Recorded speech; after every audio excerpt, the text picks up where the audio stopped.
வணக்க மக்களே, welcome to the ஃபென்சர் show. இன்னைக்கு ஷோவில் நம்ம பார்க்க போகிறது 10 Hours அப்படின்ற ஒரு தமிழ் மூவியோட ரிவ்யூ. இந்த படம் ஆல்ரெடி தியேட்டர்ஸில் ரிலீஸ் ஆன ஒரு படம். இப்போ இந்த படம் ஓடிடியில் அவைலபிளாக இருக்குது. இப்போதைக்கு அமேசான் பிரைம் ஓவர்சீஸில் மட்டும்தான் அவைலபிளாக இருக்குது. இந்த படத்தில் சிபிராஜ் தான் லீட் கேரக்டர் ப்ளே பண்ணியிருக்காரு. இந்த படம் ஒரு ஒன் நைட் த்ரில்லர், அதாவது 10 மணி நேர கேப்புக்குள்ளே நடக்கக்கூடிய கொலை, ஆட்கடத்தல், இதுக்கான விசாரணை அப்படின்ற மாதிரி தான் போகும். இந்த படத்தோட ஸ்டார்டிங்லேயே நம்ம சிபிராஜா காட்டுறாங்க. இவர் வந்து ஒரு போலீஸ் ஆஃபீஸராக இருப்பார். இவரோட ஸ்டேஷனுக்கு வந்து ஒரு கேஸ் ஒன்று வருது. அதாவது ஒரு பொண்ணு காணாமல் போயிட்டான்னு சொல்லிட்டு அவங்களோட பேரண்ட்ஸ் வந்து கம்ப்ளைண்ட் பண்ணுறாங்க. அந்த பொண்ணை தேடி ஒரு இன்வெஸ்டிகேஷனை இவர் தொடங்குறாரு. அந்த டைமில் தான் கண்ட்ரோல் ரூமுக்கு ஒரு கால் வந்திருக்கும். அதாவது ஓடுற பஸ்ஸில் இருந்து ஒரு நபர் கால் பண்ணியிருப்பார். அதாவது தன்னோட பஸ்ஸில் வந்து ஒரு பொண்ணை வந்து யாரோ டார்ச்சர் பண்ணிட்டு இருக்காங்க அப்படின்ற மாதிரி சொல்கிறாரு. ஒருவேளை இதுதான் அந்த பொண்ணாக இருக்குமோ அப்படின்னு சொல்லிட்டு அந்த பஸ்ஸில் போய் பார்த்தா அந்த நபரை யாரோ அந்த பஸ்ஸில் கொலை பண்ணியிருக்காங்க. அந்த கொலையை பண்ணது யாருன்னு சொல்லிட்டு அந்த பஸ்ஸில் இருக்கிறவங்க எல்லார்கிட்டையும் அந்த இன்வெஸ்டிகேஷனை தொடங்குறாங்க. ஸோ அந்த இன்வெஸ்டிகேஷன் எப்படி போகுது, அண்ட் முன்னாடி காணாமல் போன பொண்ணுக்கு என்ன ஆச்சு, இதுக்கெல்லாம் காரணம் யாரு, டுவர்ட்ஸ் எண்ட் இதை எப்படி கண்டுபிடிக்கிறாங்க அப்படின்றத அந்த படத்தோட கதை. எனக்கு இந்த படத்தில் பிடிச்ச விஷயமே இந்த படத்தோட கதை தாங்க. ஒரு சூப்பரான த்ரில்லருக்கான ஒரு கதையை வந்து இவங்க எழுதியிருக்காங்க அப்படின்னே சொல்லலாம். அதாவது ஒரு நைட்டில் நடக்கக்கூடிய பல சம்பவங்கள் அப்படின்ற மாதிரி காட்டியிருப்பாங்க. அதுலேயும் ஒரு கொலை சம்பவம் ஒரு க்ளோஸ்டு ஏரியாக்குள்ளே ஒரு பஸ்ஸுக்குள்ளே நடக்குது. அதில் யார் வேணால் சஸ்பெக்டாக இருப்பா அப்படின்ற மாதிரியான ஒரு விஷயம் இருக்குது. அந்த ஒரு ஆட்கடத்தல், அதுவும் அந்த பொண்ணுக்கு என்ன வேணால் நடந்திருக்கலாம் அப்படின்ற மாதிரியான ஒரு விஷயம் இருக்குது. அண்ட் ஒரு எலெக்ஷன் டே இருக்குது. இது மாதிரி பல விஷயங்களை ஒரு கதைக்குள்ளே கொண்டு வந்திருக்காங்க. அதுக்கு ஒரு பாராட்டுக்கள்.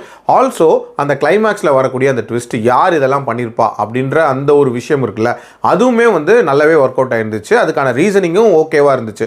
அதே மாதிரி சிபிராஜுக்கு ஒரு பவர்ஃபுல்லான ரோல் அப்படின்றது இதில் கொடுத்துருப்பாங்க. ஒரு பவர்ஃபுல் காப் அப்படின்ற மாதிரி நல்லாவே அவரை எஸ்டாப்ளிஷ் பண்ணிக்கிட்டாரு. எல்லாத்துக்கும் மேலே இது எல்லாத்தையும் 2 மணி நேரம் டியூரேஷனுக்குள்ளே சொல்ல நினச்சதுக்கும் ஒரு பாராட்டுகள். அதுவும் தேவையில்லாத சாங்ஸ் இந்த மாதிரிலாம் இல்லாமல் ரொம்ப கிறிஸ்பாகவே சொல்லணும்னு நினச்சிருக்காங்க. பட் முக்கியமான பிரச்சனை என்ன தெரியுமா, என்னதான் நல்ல கதையாக இருந்தாலும் அதை ஸ்க்ரீனில் கன்வே பண்ணுறது அப்படின்ற ஒரு விஷயம் இருக்குல்ல, அதை ரொம்ப சுமாராக பண்ணியிருக்காங்க அப்படின்னே சொல்லலாம். ஃபர்ஸ்ட் ஆஃப் ஆல் அந்த மர்டர் இன்வெஸ்டிகேஷன் அப்படின்ற ஒரு விஷயம் போகும்ல, ஸோ பஸ்ஸில் இருக்கிற ஒருத்தரும் சஸ்பெக்ட் அப்படின்ற மாதிரி சொல்கிறாங்க.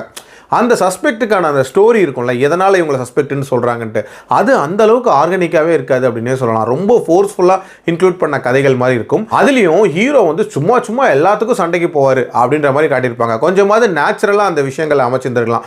உதாரணத்துக்கு பஸ்ஸில் ஒரு காட்சி நடக்கும். ஒரு கர்ப்பமான பொண்ணு ஒருத்தி இருப்பா.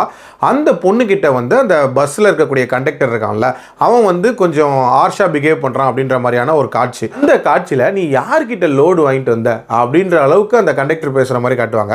அதெல்லாம் ரொம்ப ஆர்டிஃபிஷியலாக இருந்துச்சு அப்படின்னே சொல்லலாம். அதே மாதிரி லாஜிக்கு பயங்கரமாக அப்பாற்பட்டு இருந்த ஒரு படம் அப்படின்னே சொல்லலாம். அதாவது ஹீரோக்கு மாஸ் ஏற்றணும் அப்படின்றதுக்காகவே அவரே தனியாக போய் நிறைய கேங் கூட ஃபைட் பண்ணுவார் அப்படின்ற மாதிரிலாம் காட்டியிருப்பாங்க. உதாரணத்துக்கு ஸ்டார்டிங்கில் ஒரு வேனில் போகிற ஒரு கேங்கை வந்து துரத்தி தனியாக பிடிச்சி அதை வந்து ஃபைட் பண்ணி நிறைய விஷயங்களை கேதர் பண்ணுவாருன்ற மாதிரி இருக்கும். அதே மாதிரி கிளைமேக்ஸுமே அதே மாதிரி தான் வச்சுருப்பாங்க. ஒரு போலீஸ் ப்ரொசீஜர் மூவியில் இந்த மாதிரியான விஷயங்களை கொஞ்சமாவது உண்மைக்கு நெருக்கமாக இருக்கணும்.